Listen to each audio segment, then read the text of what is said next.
Fresh করে হয়ে আসো। এত সুন্দর কোথাও আছে ওই জায়গায় হাত মুখ ধোও, হাত মুখ ধোও। হ্যাঁ, সমস্যা নেই। আরে সর্বনাশ, আলহামদুলিল্লাহ, এত সুন্দর। আমি তো খালি নামই শুনছি যে আমাদের বাসার পাশে মণিপুরি রিসোর্ট হয়েছে। এখন তো বুঝছি যে এটা কি ধরনের রিসোর্ট।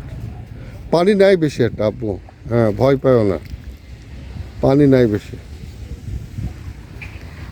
ওইদিকে পানি বেশি, এদিকে পানি কম।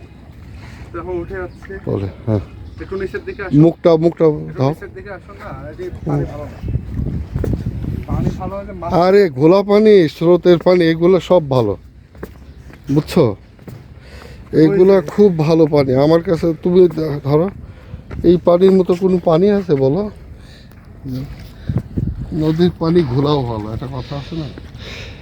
এটা তো আমার কাছে খুব ফেভারিট একটা। আরে বাবা বলে যেন সেই কক্সবাজার সমুদ্র সৈকত, আমি তো মিস হতে পারছি না। আশেপাশে খালি পুকুর আর ওখানে মাছ ধরছে। কি সুন্দর স্মৃতি, ওই যে লাল কি সুন্দর সিনারি। বিল্ডিং গুলো না,